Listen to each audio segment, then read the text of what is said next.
পরিযায়ী শ্রমিক বোঝাই যাত্রীবাহী বাস পড়ল দুর্ঘটনার কবলে। ভোটদানের পরই দেশের বাড়ি থেকে কর্মস্থলে যাওয়ার সময় ঘটে এই দুর্ঘটনা। এই ঘটনায় আহত হয় মহিলা, শিশু সহ 4 জন। এবার আবারও গভীর রাতে বাস চালকের অন্যমনস্কতার কারণে রাত্রি প্রায় 2টো নাগাদ মঙ্গলপুর শিল্পতালুক এলাকার রানীগঞ্জ স্কোয়ারের কাছে 19 নম্বর জাতীয় সড়কে দুর্ঘটনার কবলে পড়ল যাত্রী বোঝাই বড় বাস। বাসে থাকা একজন মহিলা ও শিশু সহ সেই মহিলার স্বামী ও বাসের খালাসি এই ঘটনায় আহত হয়। এই ঘটনার খবর পেয়ে পুলিশ দ্রুত ঘটনাস্থলে পৌঁছে ওই দুর্ঘটনার কবলে পড়া বাস রাস্তার ধারে সরিয়ে স্বাভাবিক করে পরিস্থিতি। এই ঘটনায় বাসের চালককে আটক করেছে পুলিশ।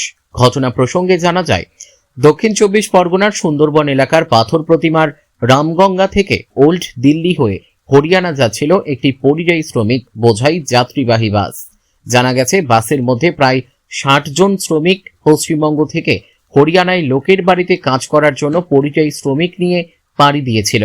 বাচ্চা নিয়ে শুয়েছিলাম, এখন হঠাৎ দেখছি মানে একটা আওয়াজ হয়ে যাওয়ার পর পুরো সীসা একদম 4 নম্বর ইয়ে থেকে পুরো সীসাটা ভেঙে গেছে। হ্যাঁ, এতে ওই হাতে লেগেছে, আমার বাচ্চার লেগেছে, আমার ছোটর লেগেছে।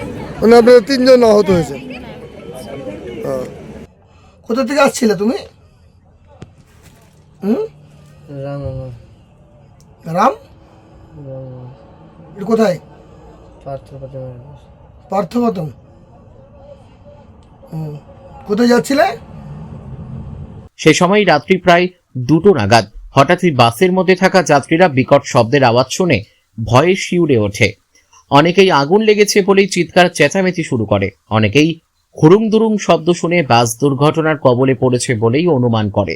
এই সময় বাসের মধ্যে থাকা একটি পরিবারের 3 সদস্য, স্বামী স্ত্রী ও তার ছোট ছেলে বাসের জানালার ধারে থাকার সময় কেবিনের মধ্যেই তারা আহত হয়। আর সেই সঙ্গেই বাসের চালকের সামনে থাকা কেবিনে বাসের খালাসি আহত হন এই ঘটনায়।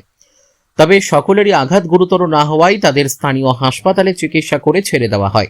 ঘটনাস্থলে পৌঁছে দেখা যায় যে কলকাতা অভিমুখ থেকে আসানসোল অভিমুখে যাওয়া ওই বাসটি রানীগঞ্জ স্কয়ারের সামনে থাকা বেশ কয়েকটি ব্যানার, পোস্টার ও বিদ্যুতের পোল ভেঙে বাসের এক সাইড ঘষে রানীগঞ্জ স্কয়ারের দিকে ঢুকে পড়েছে। গভীর রাতে এই ঘটনা ঘটায়। সেই সময় সেই এলাকায় কোনো মানুষজন না থাকায় এই ঘটনায় রেহাই পাওয়া যায়।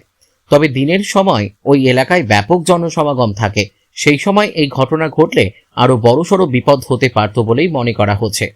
বাসের যাত্রীদের অনেকেরই অনুমান, বাস চালক সম্ভবত সকালের ঠান্ডা হাওয়ায় বাস চালাতে চালাতে ঘুমিয়ে পড়েছিল। সে কারণেই এই ঘটনাটি ঘটে থাকতে পারে।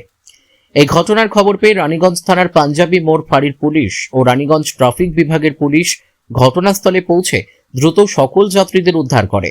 পাশাপাশি অন্য বাসে করে সকল যাত্রীদের গন্তব্যে পৌঁছে দেওয়ার জন্য উদ্যোগ নেন। এই ঘটনায় পুলিশ ওই গাড়ির চালককে আটক করে বলে জানা গেছে।